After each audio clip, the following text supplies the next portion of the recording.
recent report revealed that in the last 3 months, a record 97 femicides were recorded in Kenya, a rise of roughly 1 woman per day. On International Human Rights Day, women and human rights activists took to the streets in Kenya to protest the alarming rise in femicide cases, but were met by the police who used force to disperse them. So, what's happening in Kenya, and how is the government planning to address the scourge? We'll talk about that shortly. Welcome to World of Africa. I'm Eric Njoka.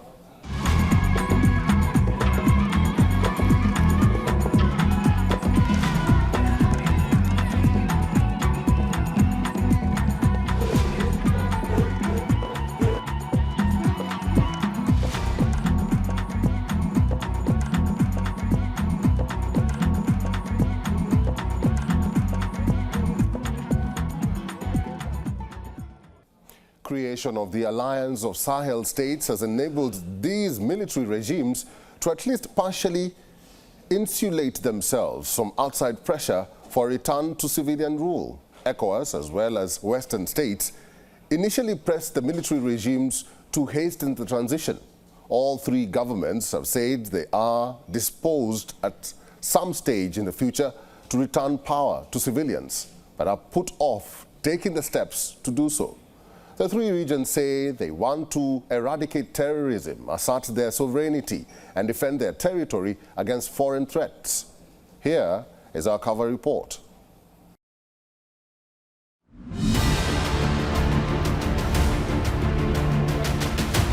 The 66th Summit of ECOWAS, or the Economic Community of West African States, began in Abuja, Nigeria, with Mali, Burkina Faso and Niger notably absent.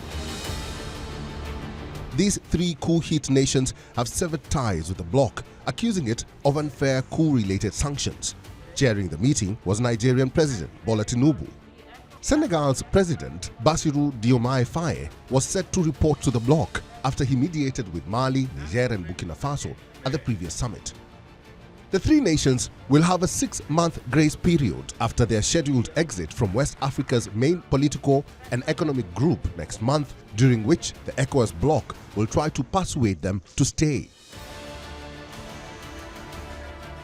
The summit was seen as a chance to address the impending withdrawal of the 3 countries on January 29, 2025, a year after they jointly announced they would leave in a reversal of decades of regional integration. The authority decides to set the period from 29 January 2025 to 29 July 2025 as a transitional period, and to keep ECOWAS doors open to the 3 countries during the transition period. The authority extends the mandate of President Gnassingbé of Togo, and President Diomaye Diakhar Faye of Senegal to continue their mediation role up to the end of the transition period, to bring the 3 member countries back to ECOWAS.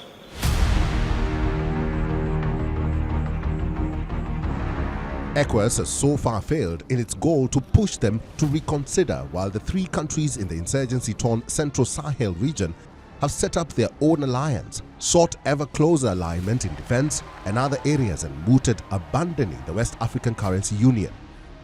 Mali, Niger and Burkina Faso reaffirmed their decision to leave as irreversible and jointly declared that their territories would remain visa-free for all ECOWAS citizens post-exit. This move could be an effort to address warnings that their departure threatens the bloc's freedom of movement and its common market of 400 million people.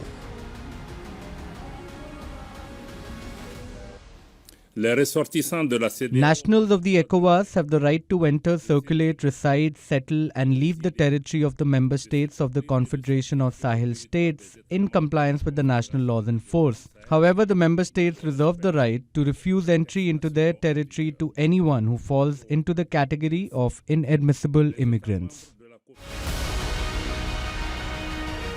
Their withdrawal would cap a tumultuous period for the Sahel, where a string of coups since 2020 has swept military authorities to power who have fostered closer ties with Russia at the expense of former colonial ruler France and other one-time allies from the region and elsewhere.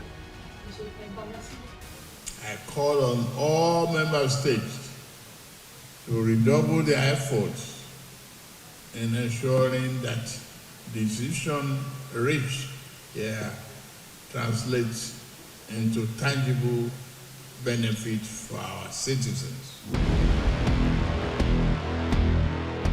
The three breakaway states have already formed their own confederation, the Alliance of Sahel States, after severing ties with France and pivoting towards Russia. They held their own ministerial-level meeting Friday in Niger's capital Niamey. All three states have gone through military coups in recent years and are all battling jihadist insurgencies. ECOWAS member state Guinea is also run by a military government after a 2021 coup. Tensions with ECOWAS spiked after the bloc threatened military intervention and imposed heavy sanctions following the July 2023 coup in Niger, the region's sixth in 3 years. ECOWAS has since softened its position, though member states are split over the best course of action to deal with the military government. Africa Bureau, WION, World is One. Police disrupted peaceful demonstrations with tear gas and arrested several protesters in Nairobi's central business district.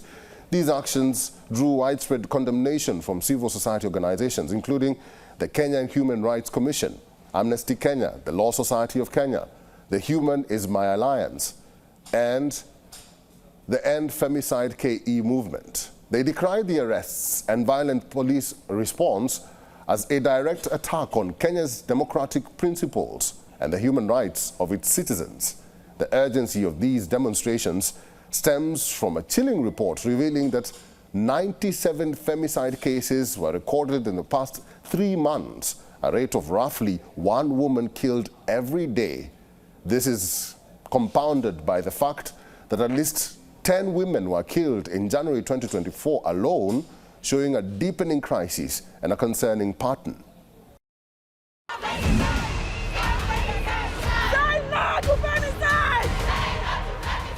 The first few days of December were rocked by scenes like these in Kenya's capital of Nairobi.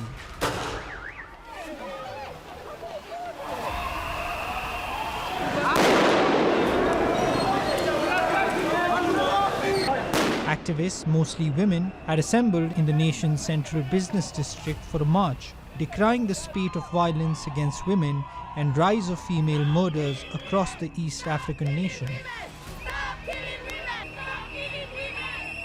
With just our lip gloss and water bottles, they are lodging tear gas canisters at us. We were not even armed, we were just trying to make sure that everybody is aware that this is a crisis, this is a pandemic that we need to fight against. And I feel like not enough is being done to curb or stop femicide or even violence against women. But I do know that there are organizations and groups that are doing their best, and that's why we are here today, to make sure we are heard.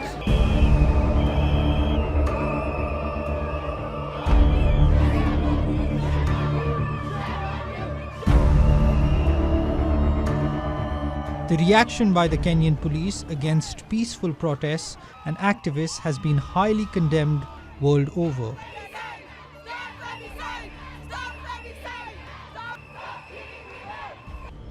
It was ironical that the female officers were at the forefront of arresting the protesters, in some cases even beating them. Yet the same force has had some of their officers being victims of femicide. So far they are tear gassing us for saying end femicide, so I think they are speaking loud and clear.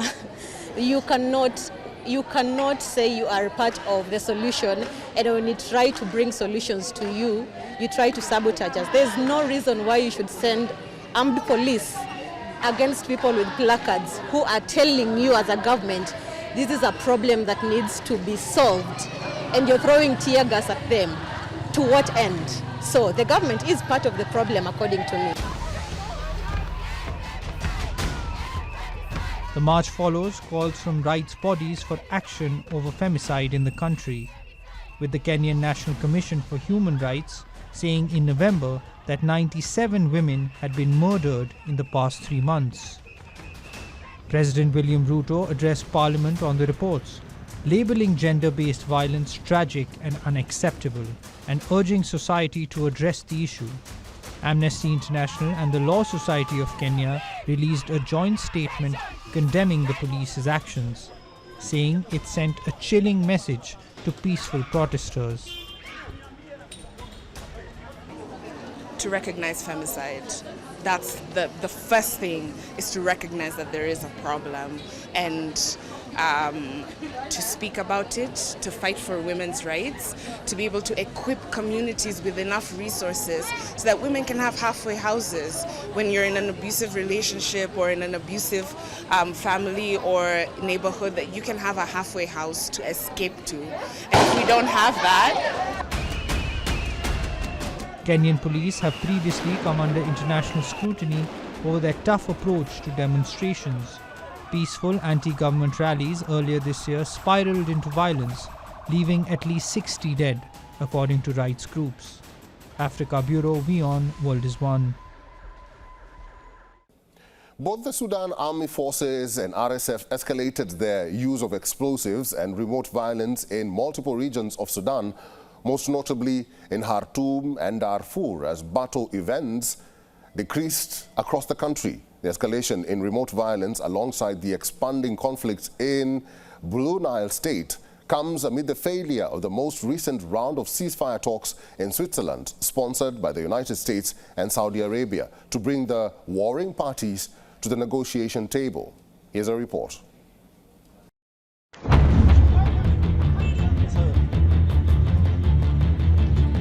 Mayhem and pandemonium rocked Darfur. An army airstrike fell on a market in one of the deadliest days of fighting in Sudan's devastating war that has extended for almost 20 months with no end in sight. Emergency Lawyers, a humanitarian rights group, said that more than 100 were killed and hundreds injured. The army has stepped up airstrikes in half of the country that the paramilitary Rapid Support Forces controls, while the RSF has staged deadly raids on villages and intense artillery strikes.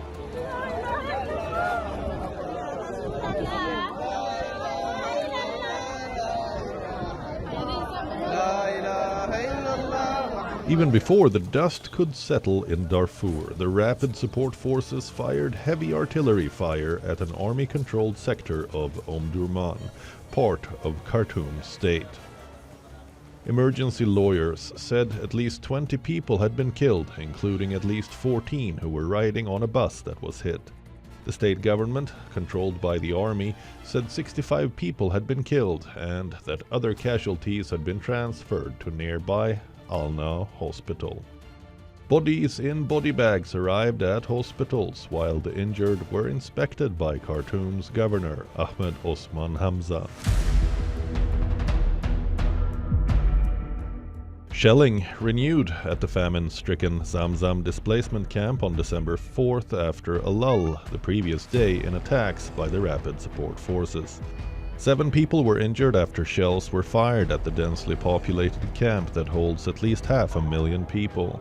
The RSF, which is fighting the army for control of nearby Al-Fashir, the state capital of North Darfur state, had begun attacking the camp. More than 2,000 people had fled as a result of those attacks, according to International Organization for Migration. There is a lot of hardship and suffering in this place. One of the things is that people here are eating umbas. Umbas is the waste left over after pressing the oil from peanut shells. And after they produce the oil, we take over the umbas. Here it is. People here are eating this umbas, the waste of the peanut oil production in oil mills, cooking it with oil and salt and eating it.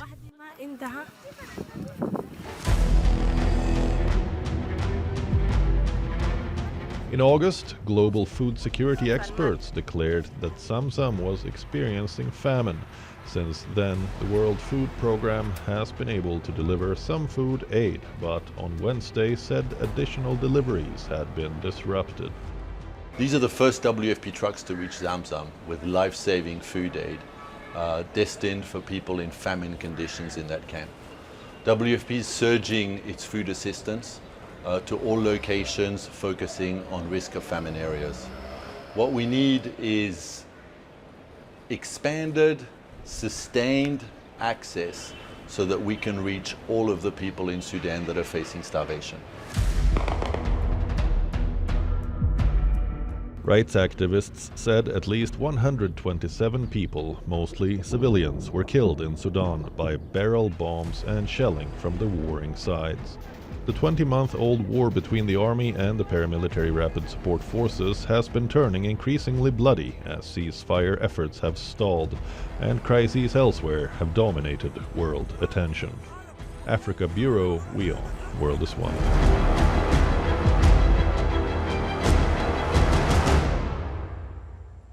The 6th edition of the Masai Olympics, which intertwines culture and talent to curb human-wildlife conflicts, was held at Kimana Sanctuary, Kajiado South constituency.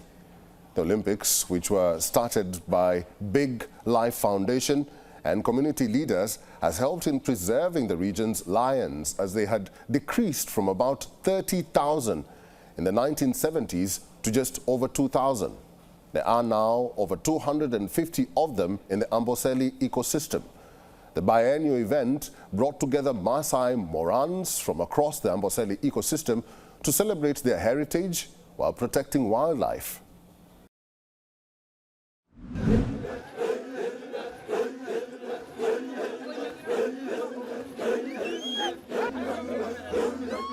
A crowd erupts in cheers as a young Masai woman pelts over the finish line, the latest participant in the Masai Olympics, a reimagining of a traditional coming-of-age rite in the rolling Kenyan grasses. Hundreds gathered in the Kimana Reserve, some 200 kilometers from the capital Nairobi, to watch 160 athletes, including 40 young women, compete in the Games.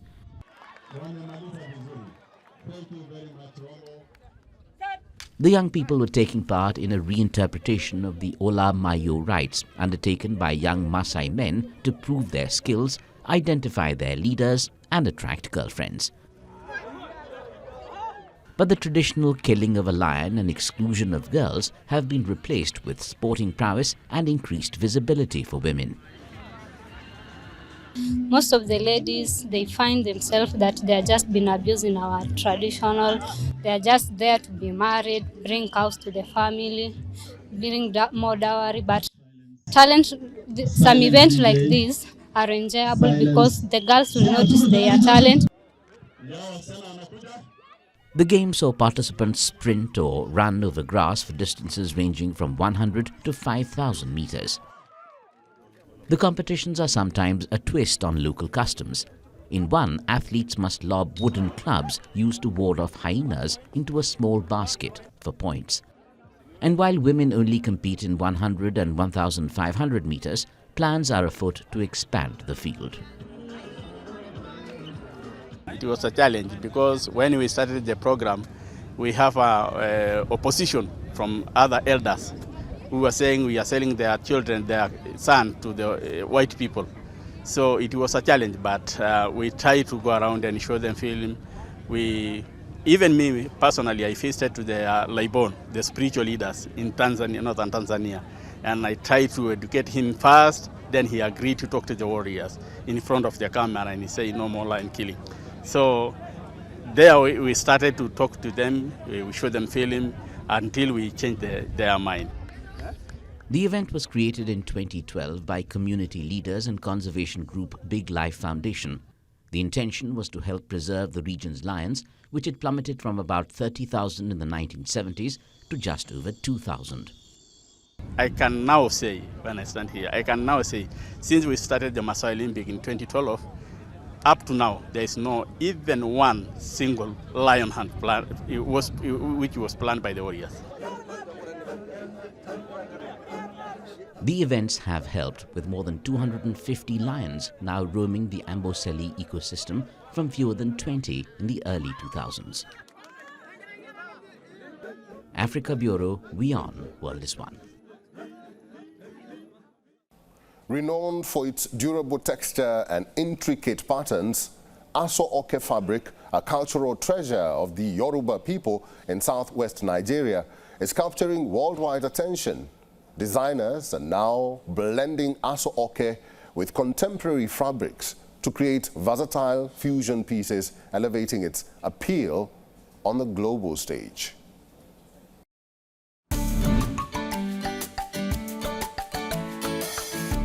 Under shaded trees, artisan weavers work at wooden looms, weaving Aso-Oke fabric, a traditional Yoruba textile. Aso-Oke is hand-loomed by the Yoruba community from southwest Nigeria. For Abdulin Mariam, this trade is a lifelong source of income. This is our choice, but if you don't have a passion for it, you may not be able to do it. In this town, I would say that after this craft, there is no other job that can generate the same amount of money. There are no companies here, nothing else. That's why this is everyone's chosen line of work.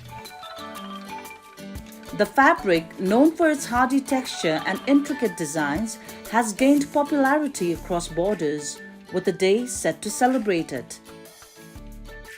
In early December, a festival promoted community engagement and supported local artisans and businesses.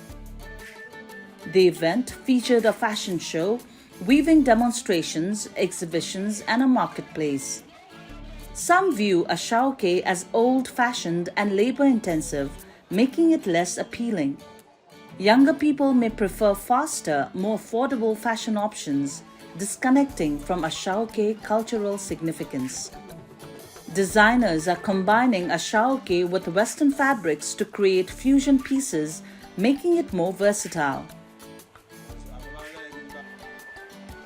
The Aso-Oke festival we are doing is progressing our business and it's promoting Aso-Oke. We cannot be wearing foreign fabrics all the time. If you look at the same Aso-Oke closely, you'll realize that it's different from every other fabric. After Aso-Oke, there's no other fabric that can contest it.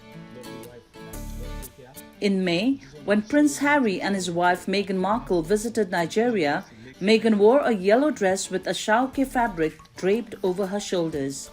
Aso-Oke production is focusing on sustainable practices, using eco-friendly materials like natural dyes and organic cotton blends.